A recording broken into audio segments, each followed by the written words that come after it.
श्याम घिमिरेकै कुरा गर्ने हो भने चाहिँ श्याम घिमिरे तिनै व्यक्ति होइनन् भनेको। सेक्स ट्रेडलाई चाहिँ ओपन गर्नुपर्छ, यानी कि नेपालमा वेश्यालय सञ्चालन गरेर त्यसलाई व्यापारिक रूप आम्दानी गर्नुपर्छ अनि टुरिज्मको विकास गर्नुपर्छ भनेर विवादमा आएर देशभरका मानवाधिकारवादीहरू, महिलावादी सङ्घ सङ्गठनहरू बढी विरोध भएर एनजिओ आइएनजिओ देखि लिएर देशभरका आम नागरिकले विरोध भएपछि त्यही सांसदमा माफी मागेको होइन, नाक रगडेर तिनै व्यक्तिले अहिले भनेको कुरालाई यत्रो प्राथमिकता दिनुपर्छ जस्तो लाग्दैन। श्याम घिमिरे कुनै सैद्धान्तिक वैचारिक व्यक्ति होइनन्। राजसभाको सांसदहरूले नग्न अर्धनग्न गएका त होइनन्। यो सांसद त कस्तो भने आफै नङ्ग भइसक्यो। अब यहाँ यो विभिन्न ड्रेस कोडको कुरा गरेको छ। त्यही संसद भवनमा एउटा स्वतन्त्र सांसद अमरेश कुमार सिंहले चाहिँ अर्धनग्न प्रदर्शन गरे हैन, उहाँले पुरै माथिको लुगै खोल्दिनु त्यो गर्नुपर्ने अवस्था किन ल्याए यिनीहरूले? राजसभा चाहिँ लाई संसद भवनमै नआइदियो भने हाम्रो चाहिँ भटाभर चाहिँ हाम्रो कांग्रेस र एमालेका मात्रै सांसद उपस्थित भएर अरूलाई चाहिँ कोर्ट मार्शल लगाएर बाहिर राखेर बजेट पास गरौँ पनि भन्लान्। तिनले भनेको कुरो भन्दा पनि यो विषयलाई सभामुखले कुन किसिमले रुलिङ गर्नुहुन्छ र भोलि सभामुखले प्रतिपक्षको आवाजलाई कति स्थान दिनुहुन्छ भन्ने कुरा महत्त्वपूर्ण हो नि। अवरोधको बीच, विवादको बीच हैन, त्यो कुनै रेस्लिङ खेल्ने ठाउँ होइन नि, रेस्लिङ खेल्ने मञ्च होइन नि सांसद। पर सत्तापक्षको पनि प्रतिपक्षको पनि, थोरै संख्या हुनेको लागि पनि धेरै संख्या, अथवा चाहिँ नेमकिबा जस्तो एउटै सांसद भए पनि अथवा स्वतन्त्र सांसद अमरेश कुमार सिंह भए पनि सबैले सत्तापक्षदेखि विपक्षको कुरा चाहिँ सुन्नुपर्छ, सबैलाई मिलाएर निर्माण हुनुपर्छ। वातावरण निर्माण नभएसम्म बरु संसद स्थगनै गरेर पनि सभामुखले पहल गर्नु। ओके, सूर्य थापाको जस्तो कुरा, सूर्य थापाले त रासोपालाई बोइलरको संख्या दिनुभयो, 2 घण्टा पनि उभिएर विरोध गर्न सक्ने, गएर थचाक्कै बस्ने। ए बाबा, बोइलरको संख्या दिनुभयो। सांसद बोइलर र चाहिँ लोकल हुन्छ, लोकल कुखुरा हो र प्रधानमन्त्री र गृहमन्त्रीमा त नैतिकता देखिन। नैतिकताको आधारमा त प्रधानमन्त्री समेत राजीनामा दिने हो, त्यो नैतिकताको प्रश्न हो। भन्दा सांसदहरू मानव तस्करमा जोडिए, सांसदहरू चाहिँ सुन तस्करीमा जोडिएका छन्, सांसदहरू चाहिँ गिरीबन्धुमा जोडिया छन्, काण्डमा जोडिया छन्, सांसदहरू भिजिट भिसामा जोडिया छन्। कति सांसदहरू त एयरपोर्टमा पुगेर चाहिँ डिपोर्ट भएर आएका छन्। यो त लाज मर्नु भयो। यी काण्डले लाज हुनुपर्ने, तर भनियो के भने रासोपालाई दोष लगाइदिए नि, देखाइदिए रासोपालाई। उही के भन्दा सहकारीमा चाहिँ हजारौं ठगहरू निस्के, 10,000 त कांग्रेस र एमालेको सहकारी सञ्चालक रहेछन्, झोलेहरू। अहिले झोले अभियान छ नि। त्यसरी मानव तस्करको आरोप लागेका त अहिलेका उपसभामुख इन्दिरा राणा मगरलाई पनि हो, जो रासोपाकै पार्टीबाट उपसभामुख हुनुभयो र उहाँको विषयमा पनि कुरा उहाँको राजीनामा माग्न सक्छ रासोपाले भन्दैछन् हैन, सत्तापक्षले। त्यो यसरी हेर्नु पर्यो। इन्दिराको यो अहिले त यो कस्तो भयो भने यहाँ त यो चोर पुलिसको खेल जस्तो भयो।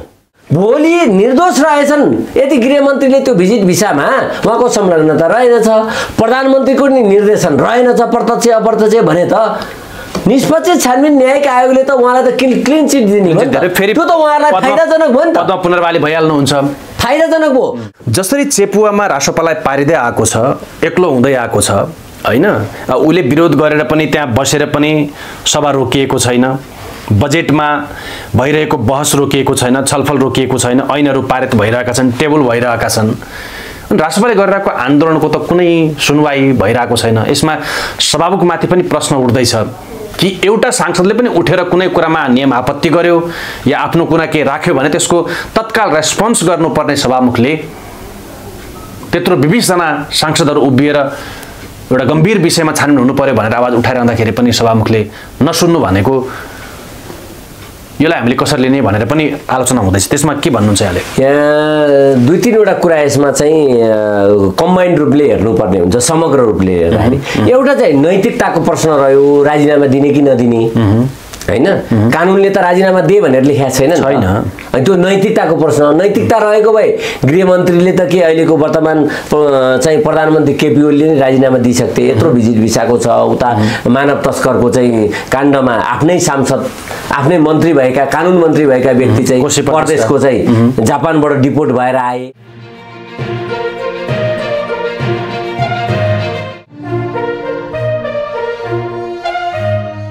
दर्शकवृन्द नमस्कार, हार्दिक स्वागत छ। यतिखेर मसँग विशेष संवादका लागि विशेष व्यक्तित्व हुनुहुन्छ चर्चित अधिवक्ता अनन्त नेपाल पराजुली। सर नमस्कार, स्वागत छ। नमस्कार, धन्यवाद।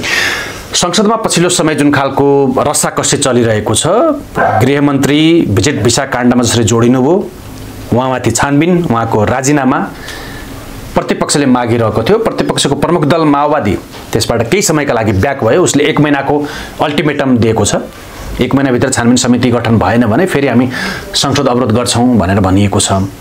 रासोपा र राप्रपा र त्यसमा पनि रासोपा चाहिँ अग्रमोर्चामा अगाडि उभिएर सत्ताधारी कांग्रेस र एमालेसँग भिडिरहेको छ।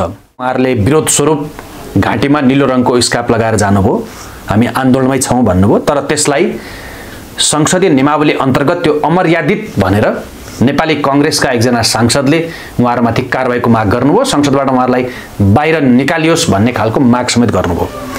यो घटनालाई यहाँले कसरी हेर्नुहुन्छ सर? अब एउटा श्याम कुमार घिमिरे भन्ने कुनै सत्ता पक्षको एउटा सांसद, सायद उहाँ सचेतक पनि हो क्यारे, हैन? अब उहाँले प्रतिपक्षले भनेको कुरामा विरोध जनाउनु त्यसलाई स्वाभाविक हो। सत्ता पक्ष र प्रतिपक्षको त्यो चाहिँ आफ्नो विचार राख्न पाउँछ। तर श्याम घिमिरेकै कुरा गर्ने हो भने चाहिँ श्याम घिमिरे तिनै व्यक्ति होइनन् भनेको। सेक्स ट्रेडलाई चाहिँ ओपन गर्नुपर्छ, यानी कि नेपालमा वेश्यालय सञ्चालन गरेर त्यसलाई व्यापारिक रूप आम्दानी गर्नुपर्छ, अनि टुरिज्मको विकास गर्नुपर्छ भनेर विवादमा आएर देशभरका मानवाधिकारवादीहरू, महिलावादी सङ्घ सङ्गठनहरू बढी विरोध भएर एनजिओ आइएनजिओ देखि लिएर देशभरका आम नागरिकले विरोध भएपछि त्यही सांसदमा माफी मागेको होइन, नाक रगडेर तिनै व्यक्तिले अहिले भनेको कुरालाई यत्रो प्राथमिकता दिनुपर्छ जस्तो लाग्दैन। श्याम घिमिरे कुनै सैद्धान्तिक वैचारिक व्यक्ति होइनन्। त्यसकारण श्याम घिमिरेले त रासोपा चाहिँ लाई संसद भवनमै नआइदियो भने हाम्रो चाहिँ भटाभर चाहिँ हाम्रो कांग्रेस र एमालेका मात्रै सांसद उपस्थित भएर अरूलाई चाहिँ कोर्ट मार्शल लगाएर बाहिर राखेर बजेट पास गरौँ पनि भन्लान्। तिनले भनेको कुरो भन्दा पनि यो विषयलाई सभामुखले कुन किसिमले रुलिङ गर्नुहुन्छ र भोलि सभामुखले प्रतिपक्षको आवाजलाई कति स्थान दिनुहुन्छ भन्ने कुरा महत्त्वपूर्ण हो। त्यसकारण श्याम घिमिरेको कुरा तपाईँ अर्को एकजना छन् नि, यो चाहिँ के अरे चाहिँ यो एमालेका सूर्य थापाको जस्तो कुरा। सूर्य थापाले त रासोपालाई बोइलरको संख्या दिनुभयो, 2 घण्टा पनि उभिएर विरोध गर्न सक्ने, गएर थचाक्कै बस्ने। ए बाबा, बोइलरको संख्या दिनुभयो। सांसद बोइलर र चाहिँ लोकल हुन्छ, लोकल कुखुरा हो र त्यही भन्नु होइन, अथवा कुखुरा बाख्रा हो। सांसद भनेको कुखुरा बाख्रा हो, ब्रोइलर हो कि लोकल हो कि विकासे हो कि साखिने हो भन्ने हुन्छ। सांसद भनेको संख्या गणनाको हुन्छ, जनताको प्रतिनिधि भनिन्छ। त्यो त सबै मानिसहरू होला नि त। त्यही स्वयं सूर्य थापा पनि एउटा मानिस होला नि। ऊ ब्रोइलर अथवा लोकल ऊ चाहिँ कुनै पशुपन्छी त होइन नि त। त्यसकारण सूर्य थापा उहाँले पनि एक दिन श्याम घिमिरे जस्ता उहाँले पनि आफूले कहिलेकाहीँ भन्नुभएको थियो, मलाई हनुमान भन्छन् पनि भन्नुभएको थियो उहाँले आफैले। उहाँले त कहिले आफूलाई हनुमानसँग तुलना गर्नु होला, कहिले कुखुरासँग तुलना गर्नु होला, कहिलेकाहीँ बाख्राको कुरा नि संसदमा उठेको हुन्छ। ती कुरा छाड्देऊ। तर हामीले सबै भाषामा बोल्दाखेरि चाहिँ हामी सूर्य थापालाई पनि एउटा सांसद जनप्रतिनिधि मान्छौँ। उहाँले जेसँग तुलना गरे पनि एउटा मानिसै हो भनेर हामी जस्तै मानवै हो भन्छौँ होइन। अब कतिपय मान्छेले अब चाहिँ मानवीय व्यवहारै नगर्लान्। त्यही भएर मैले श्याम घिमिरे जस्तो वेश्यालय खोलेर चाहिँ पर्यटनको विकास गर्नुपर्छ भनेर विवादमा आएका व्यक्ति, अब सूर्य चाहिँ थापा जस्ता चाहिँ हनुमानसँग तुलना भएका व्यक्ति, यस्ता व्यक्तिहरूको कुराले चाहिँ कुनै तुक राख्दैन। तर नि सर, श्याम कुमार घिमिरेले जुन खालको उहाँले सभामुखको रुलिङ के हुन्छ त्यसमा चाहिँ हो त्यही त होइन। श्याम कुमारले एउटा कुरा के गर्नु पर्यो भने उहाँले आफ्नो व्यक्तिगत इगो प्रतिशोध प्रतिपक्षमाथि चाहिँ भन्दा पनि उहाँले चाहिँ संसदीय नियमावली अन्तर्गत जे व्यवस्था छ त्यसलाई टेकेर उहाँले त्यसको धारा नै पढेर संसदमा सुनाउनु भयो कि संसदमा कसरी आउने, कुन पोसाकमा आउने, कुन भनौँ त्यो खालको आफ्नो गेटअप भनौँ त्यो खालको चाहिँ आउने भनेर उहाँले त्यो भन्नुभयो। तर जसरी राष्ट्रपतिका सांसदहरू घाँटीमा चाहिँ त्यो स्कार्फ लगाएर आए, यो मर्यादित हो कि अमर्यादित हो, यो शालीन हो कि अब के हो, यसमा सभामुखले गम्भीर रूपले यसलाई हेर्नु पर्यो। यसो हो भने त भोलि कोही हाफ प्यान्ट लगाएर पनि आउन सक्छन्। भनेर त्यसरी उहाँले गरेको विरोधलाई राष्ट्रपाले गरेको विरोधलाई उहाँले सिधै कारबाही योग्य भनिदिनु भयो। यसरी बुझ्नु पर्यो, जहाँसम्म एउटा अश्लीलता फैलाउने नग्न अर्धनग्न हुने कुरालाई केही हदसम्म यो रेस्ट्रिक्ट गर्न सकिएला। तर नेपाल त देशै यस्तो हो, नेपाल त विभिन्न जात जाति भाषा भाषी वेशभूषा भएको देश हो नि। अझ म त के भन्छु भने सांसदमा त यो सबै जात जाति वेशभूषाधारीहरूले आफ्नो कल्चर प्रस्तुत हुने जस्तै यहाँ चाहिँ विभिन्न पोसाक लगाएर जानुपर्ने हो खासमा। यहाँ चाहिँ कोही दलित कोटाबाट कोही जनजाति कोटाबाट भन्छौँ नि, राई लिम्बू गुरुङ नेवार होइन, बाहुन छेत्री यी सबैको शेर्पा तामाङ मुस्लिम आफ्नो वेशभूषा छ नि। अब एउटा मुसलमानलाई जबरजस्ती गरेर त्यो मुस्लिमको टोपी खोलेर अर्को टोपी लाएर आइज भन्ने कि इन्डियामा त एउटा पन्जाबीहरूलाई होइन जुन चाहिँ फेटा गुथेर पन्जाबीहरूले हिँड्छ हेलमेट नलगाइकन ट्राफिकले पनि छोडिदिन्छ। त्यो कुरालाई रेस्ट्रिक्ट अब के राष्ट्रसभाको सांसदहरूले नग्न अर्धनग्न गएका त होइनन्। यो सांसद त कस्तो भने आफै नग्न भइसक्यो। अब यहाँ यो विभिन्न ड्रेस कोडको कुरा गरेको छ। त्यही संसद भवनमा एउटा स्वतन्त्र सांसद अमरेश कुमार सिंहले चाहिँ अर्धनग्न प्रदर्शन गरे होइन, उहाँले पुरै माथिको लुगै खोल्दिनु। त्यो गर्नुपर्ने अवस्था किन ल्याए यिनीहरूले? यो राष्ट्रपाले नीलो क्रान्ति भनेर उहाँले स्क्याप लगाउनु भयो होला। भोलि कसैले सुन अमरेश कुमारलाई त्यतिखेर किन भनिएन के बाबा, भोलि कसैले कालो पट्टी लाएर विरोध गर्लान्, कसैले सेतो पट्टी लाएर त्यसको प्रतिकार गर्लान् होइन त, कसैले चाहिँ नीलो क्रान्ति भनेर आइरहेछ। अब कसैको चाहिँ रातो क्रान्ति पनि हुन सक्ला भोलि गएर। त्यो त उहाँको सिम्बोलिक रूपमा विरोध प्रदर्शन गर आफ्ना कुरा नसुनेपछि संसदमा प्रतिपक्षको कुरै नसुन्ने हुन्छ। डेमोक्रेसीमा प्रतिपक्ष पार्टीको कुनै पार्टी दलको मात्रै बनिन, एउटा स्वतन्त्र सांसद जस्तै अमरेश कुमार सिंह स्वतन्त्र सांसद छन्, उनको स्वतन्त्र विचारहरू संसदमा सुनवाई नहुने, उहाँले आफ्नो कुरा राख्न नपाउने, सत्ता पक्षको हरेक क्रियाकलाप प्रति उहाँको सहमति र असहमति राख्नको लागि अमरेश कुमार सिंहलाई अन्य पार्टी अन्य संसदहरूलाई जत्तिकै एउटा स्वतन्त्र सांसदलाई पनि हक दिनुपर्छ। त्यसै गरी राष्ट्रसभाका सांसदहरूलाई त्यो त पार्टी पनि हो। त्यसै गरी नेमक किमाको चाहिँ एक्लै छन् हाम्रो चाहिँ सांसद प्रेमसुवाल उहाँहरूलाई पनि त त्यही किसिमको हक छ नि। डेमोक्रेसीमा प्रतिपक्षको कुरा नसुन्ने भन्ने हुन्छ। एउटा व्यक्ति एउटा स्वतन्त्र सांसदको त कुरा सुन्नुपर्छ। तर नि जसरी राष्ट्रपाले जुन खालको विरोधको शैली अपनायो नि होइन, हामीले त्यो संसदमा देख्यौँ, जुन खालको निलो स्क्याप लगाएर उनीहरू गए, हामी आन्दोलनमै छौँ, गृहमन्त्रीमाथि छानबिन होस्, राजीनामा दिउन्, भिजिट भिसामा यो मानव तस्करीको यो कार्यको के हो यसको सबै खोज तलास होस्, सबै कानुनी दायरामा आउन् भनेर जसरी आन्दोलन गर्नुभयो, त्यसलाई कङ्ग्रेसले अघि हामीले भनिहाल्यौँ श्याम कुमार घिमिरेले जुन खालको उहाँलाई कारबाही गर्नुपर्छ भन्यो। कङ्ग्रेसका सचेतकले एमालेका सचेतक महेश बर्तौलाले के भन्नुभयो भने उहाँको यो अभद्र शैली भयो, उहाँहरूको विरोधको यो शैलीका कारण हामीलाई चाहिँ सांसदको लोगो लगाएर पनि अब यसो बाहिर जान हामीलाई लाज हुने भयो भनेर त्यसरी उहाँले कटाक्ष गर्नु। राष्ट्रसभाको सांसदको कारणले भने होइन होला, उहाँको आशय पनि बुझ्नु पर्यो क्या। अहिले त तपाईँ संसद भनेर बाहिर गाउँ गाउँ जान गाह्रो भइसक्यो। सही कुरा भन्यो भने महेश बर्तौलाले त सांसदको लोगो लाएर सुरक्षाकर्मी भन्दा नलिकन हिँड्न नसक्ने भए कि चाहिँ कार्यकर्ताको झुन्ड लिएर हिँड्नु पर्यो। जस्तै केपी ओलीले चाहिँ झोले अभियान चलाएको छन् नि, झोले अभियानमा त के हुन्छ, त्यहाँ झोला बोक्नेहरू सयौं कार्यकर्ता हुन्छन् अगाडि पछाडि, त्यहाँ त सुरक्षित हुन्छन्।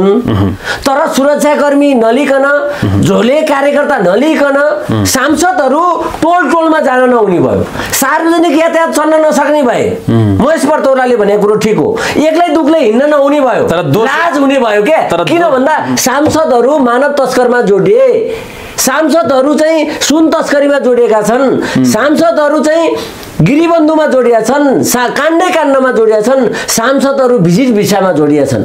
कति सांसदहरू त एयरपोर्टमा पुगेर चाहिँ डिपोर्ट भएर आएका छन्। यो त लाज मर्नु भयो। यी काण्डले लाज हुनुपर्ने तर भनियो के भने राष्ट्रपालाई दोष लगाइदिए नि, देखाइदिए राष्ट्रपालाई। उही के भन्दा सहकारीमा चाहिँ हजारौं ठगहरू निस्के, दशौं हजार त काङ्ग्रेस र एमालेको सहकारी सञ्चालक रहेछन् झोलेहरू। अहिले झोले अभियान छ नि, एमाले र काङ्ग्रेसको कार्यकर्ता चाहिँ 95% तिनकै रहेछन् सहकारी ठग र सञ्चालक। अनि रविलाई लगेर सहकारीमा थुन्दियो अनि सहकारीको काण्ड सामसुम भयो नि। अब यो काण्डमा मुछेको चाहिँ काङ्ग्रेस एमालेको चाहिँ मन्त्री सांसद प्रधानमन्त्री भएका व्यक्तिहरू छन्। उनीहरूलाई लाज देखिहाल्नुभयो माधव नेपालको मुद्दा चलिरहेछ, भोलि केपी ओलीको पनि आउँदैछ होइन, शेरबहादुर देउवाको नि विभिन्न छानबिन गर्यो भने सम्पत्ति शुद्धिकरणले छानबिन गर्ने भने देखाउने ठाउँ छैन होइन। थुप्रै नेता कार्यकर्ता त पटक पटक पक्राउ परेका छन्, गृहमन्त्री भएका उप प्रधानमन्त्री भएका हुँदा त्यही पहिला त माधव नेपाल पनि त्यही एमालेमा हुँदा त्यो गरेको निर्णय होइन त। नयाँ पार्टी पनि जसरी भनेपछि चेपुवामा नि म अन्त्यतिर पनि छु अधिवक्ताज्यू, जसरी चेपुवामा रासोपालाई पारिँदै आएको छ, एक्लो हुँदै आएको छ होइन, उसले विरोध गरेर पनि त्यहाँ बसेर पनि सभा रोकिएको छैन, बजेटमा भइरहेको बहस रोकिएको छैन, छलफल रोकिएको छैन, ऐनहरू पारित भइरहेका छन्, टेबल भइरहेका छन्।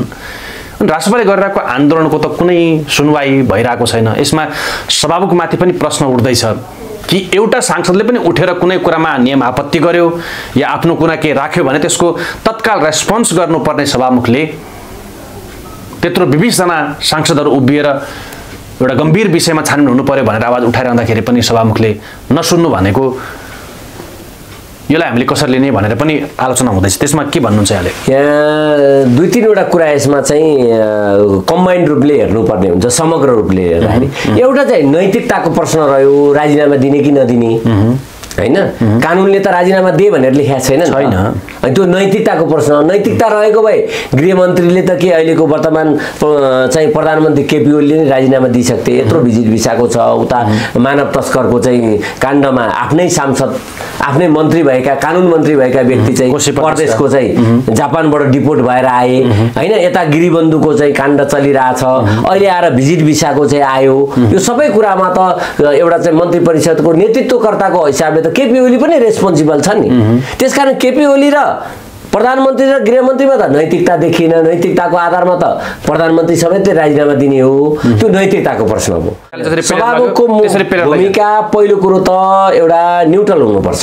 हालाकि उहाँ चाहिँ एमालेको सांसद भएर होइन त्यहाँबाट सभामुख भइसकेपछि उहाँ त्यो सम्पूर्ण सांसदहरूको प्रतिनिधि सभाको सभामुख हो। त्यसकारण उहाँ राजसभाको पनि सभामुख उहाँ नै हो, अर्को छैन नि। राप्रपाको पनि सभामुख उहाँ नै हो, अमरेश कुमार सिंहको स्वतन्त्र सांसदको सभामुख पनि उहाँ हो। त्यसकारण उहाँको भूमिका निष्पक्ष हुनुपर्छ। त्यो भएन भन्दैछन् प्रतिपक्षले। एकछिन दोस्रो कुरो के भने उहाँले प्रतिपक्षलाई समेत तपाईले विरोध गर्न खोज्नु भएको कुरो स्पष्ट राख्नुहोस्। राजीनामा दिने नदिने कुरो चाहिँ नैतिकताको प्रश्न, त्यो गृहमन्त्री र प्रधानमन्त्रीमा छोडिदिउँ। राजीनामा माग्दैमा राजीनामा दिइहाल्नुपर्छ भन्ने छैन। तर कम्तीमा तपाईँको बटम लाइन यो हो भनेपछि उहाँले सत्तापक्षलाई पनि कन्भिन्स के गर्नु पर्यो भने उहाँले त सर्वदलीय मिटिङ पनि बोलाउन पाउनुहुन्छ। त्यसलाई त्यो अवरोधलाई चाहिँ एउटा निकास गर्न सबै पार्टीको व्यक्तिहरूलाई अथवा 1 to 1 पार्टी चाहिँ डायलग गरेर उहाँले अरू पार्टीलाई पनि सत्तापक्षलाई पनि के नि अब स्वतन्त्र निष्पक्ष छानबिन आयोग गठन गर्न त कांग्रेस एमालेले के आपत्ति भयो त? कि चाहिँ उनीहरुलाई आपत्ति नै भएर उनीहरु स्वीकार गरिरहेका छैनन् कि चाहिँ त्यसबाट चाहिँ दोषी प्रमाणित हुन्छु भनेर डराएको हुनु पर्यो सरकार कांग्रेस एमाले। होइन भने त भोलि निर्दोष रहेछन् यदि गृहमन्त्रीले त्यो भिजिट भिसामा उहाँको संलग्नता रहेनछ, प्रधानमन्त्रीको नि निर्देशन रहेनछ प्रत्यक्ष अप्रत्यक्ष भने त निष्पक्ष छानबिन न्यायिक आयोगले त उहाँलाई त क्लिन चिट दिने हो नि त। त्यो त उहाँलाई फाइदाजनक भयो नि त। पदमा पुनर्बहाली भइहाल्नुहुन्छ, फाइदाजनक हो। त्यो छानबिन आयोग गठन गर्दैमा पनि राजीनामा दिनु पर्दैन। ओके ठीक छ ठीक छ। दोषी भए मुद्दा चल्ने सिफारिस हुन्छ, निर्दोष भएदेखि क्लिन चिट पाउँछन्। त्यसको लागि त म त के भन्छु भने कांग्रेस एमाले नै पहल गरेर त्यो 1 महिना माओवादीले दिएको जस्तो अल्टिमेटम दिने हैन नि, तत्काल भोलि नै पर्सि नै तुरुन्त त्यसको लागि बरु चाहिँ सभामुखले पहल गरेर। तर एउटा कुरा के हुनुहुन्छ अवरोधको बीच विवादको बीच हैन त्यो कुनै रेस्लिङ खेल्ने ठाउँ होइन नि, रेस्लिङ खेल्ने मञ्च होइन नि सांसद। पर सत्तापक्षको पनि प्रतिपक्षको पनि थोरै संख्या हुनेको लागि पनि धेरै संख्या अथवा चाहिँ नेमकीमा जस्तो एउटै सांसद भए पनि अथवा स्वतन्त्र सांसद अमरेश कुमार सिंह भए पनि सबैले सत्तापक्षदेखि विपक्षको कुरा चाहिँ सुन्नुपर्छ, सबैलाई मिलाएर वातावरणको निर्माण हुनुपर्छ। वातावरण निर्माण नभएसम्म बरु संसद स्थगनै गरेर पनि सभामुखले पहल गर्नु। ओके, अन्तिम प्रश्न, जस्तो एउटा राष्ट्रपालाई चाहिँ यो एजेन्डा जसरी उसले उठाएर संसद अवरोध गरिरहेको छ कन्टिन्यू, भिजिट भिसा त्यसलाई मानव तस्कर भनिएको छ, त्यसमा गृहमन्त्रीको नाम मुछियो, उहाँको राजीनामा हुनु पर्यो, छानबिन हुनु पर्यो जसरी भनिरहेको छ। त्यो कालान्तरमा भनौँ त्यसले भोलि साँच्चीकै इन्भेस्टिगेसन हुँदै गयो भने त्यो ब्याकफायर भनौँ या त्यसरी मानव तस्करको आरोप लागेका त अहिलेका उपसभामुख इन्दिरा राणा मगरलाई पनि हो, जो राष्ट्रपतिकै पार्टीबाट उपसभामुख हुनुभयो र उहाँको विषयमा पनि कुरा उहाँको राजीनामा माग्न सक्छ राष्ट्रपालले भन्दैछन् होइन, सत्तापक्षले। त्यो यसरी हेर्नु पर्यो। इन्दिराको यो अहिले त यो कस्तो भयो भने यहाँ त यो चोर पुलिसको खेल जस्तो भयो। त्यही त भने एउटा चोरले प्रश्न त इन्दिरा राणा मगरमाथि पनि उठेको हो नि त सर, होइन र? आज कुनै चोरीको घटना भयो होइन भनेदेखि आज भएको घटना, आज भएको मानव तस्करी, यहाँ इस्यु त भुटानी शरणार्थीको नि छ नि, छैन र? त्यसमा छानबिन हुनु पर्दैन भने मुद्दा अदालतमा विचाराधीन छ नि, कतिपय मान्छे जेलमै त्यसमा छानबिन हुनु पर्दैन जेलमै छन् त कतिपय, अथवा मुद्दाको अदालतको दायरामा नआएको व्यक्तिमाथि पनि छानबिन हुनु पर्यो। त्यो कुरो त नेपालले होइन अमेरिकाले उठाइदिइरहेको छ नि, त्यही भएर ग्रे लिस्टमा राखेको छ। त्यो विषयमा छानबिन हुनुपर्छ, गृहबन्धुमा नै हुनुपर्छ भन्दै गर्दाखेरि अहिले तत्काल ताजा विषयवस्तु जुन चाहिँ तपाईँले त भिजिट भिसा भन्नुभयो, म त हामी त यसलाई कानुनी भाषामा मानव तस्करी भन्छौँ। मानव तस्करी हो नि त, यो चान्सुन कुरो होइन नि। यो इस्युलाई त अमेरिकाले समेत वाच लिस्टमा, वाच टु लिस्ट भनेको छ। वाच टु लिस्ट भनेको ग्रे लिस्ट भनेको नेपाली कुनै पनि व्यक्ति अब जाने मान्छेलाई निगरानी गर्न थालिसक्यो होइन। केही समय हामी जाँचबुझ गरेर भिसा नै नदिने भन्ने, किनकि त्यो हदसम्म पुर्यो 30-35 वटा देशलाई त अब यस्तै हुँदै गयो भने भुटानी शरणार्थी भएको छ, मानव तस्करी जापान काण्ड छ, सांसद भएको मन्त्री भएको मान्छे चाहिँ मान्छे ओसारिरहेछ, अनि यता अहिले चाहिँ भिजिट भिसा भनेर मानव तस्कर भइरहेछ भन्ने कुरा आउँदाखेरि अब भोलि कतै देशलाई चाहिँ ब्ल्याक लिस्टमा राख्न पनि त सक्छ नि। अहिले वाच टु लिस्ट भने पनि ग्रे लिस्ट भने पनि भोलि त ब्ल्याक लिस्ट भनेपछि राष्ट्रपालले जसरी हिम्मत गरेर आँट गरेर निडरका साथ गृहमन्त्रीमाथि प्रश्न उठाउँदै छानबिन र राजीनामाको माग गर्दैछ, त्यसै गरी उसले उपसभामुख इन्दिरा मगरमाथि पनि जुन खालको आरोप थियो भलै उनले खण्डन गरे पनि त्यसमाथि पनि छानबिन गरोस् भनेर उसले भन्दा उपयुक्त हुन्छ। अझ इन्दिरा राणाको चाहिँ 2-5 जनाको चिठी लेखेको के विषयवस्तु थियो त्यो विषय पनि छानबिन होस्। हो त्यही त, त्यो कुरो उठाए भएन काङ्ग्रेस एमालेको सांसदले, छानबिन गरे भयो त। अहिले भनिरहेको हामीले नागरिक स्तरबाट भन्दा त कानुन भन्दा माथि त उपसभामुख पनि होइन, उप प्रधानमन्त्री नि होइन, स्वयं प्रधानमन्त्री पनि होइन, कोही पनि होइन। त्यो गर्ने इन्दिरा राणाको नि गर्ने होइन, माधव नेपालको पनि गर्ने चलि मुद्दा चाहिँ अहिले चाहिँ अगाडि बढिरहेछ होइन, केपी ओलीले चाहिँ को गृहबन्धुको नि गर्ने होइन, सबैको गर्ने। तर अहिलेको ताजा विषयपछि यसको त तत्काल गर न, यसको निराकरण गर, ती विषयमा नि गर। अहिलेसम्म भएका 36 वर्षमा भएका आयोग गठन गरिदियो भने त उसले यी सबै विषय तानेर छानबिन गर्छ नि, होइन र? एउटा चाहिँ शक्ति सम्पन्न यो सबै आयोग गठन गरिदियो जस्तै कस्तो हुन्छ भने भुटानी शरणार्थीको विषय त्यो त व्यापक ठुलो संख्यामा छ नि, अथवा अहिलेको मानव तस्करीकै विषयलाई पनि समग्र विषय छानबिन गर्नको लागि, जापान काण्डको पनि गर्नको लागि, त्यो मात्रै होइन समग्र जति पनि नेपालका काण्ड छन् यहाँ त काण्ड गर्ने हो नि, यहाँ चाहिँ अब चाहिँ याद नहुने भइसक्यो।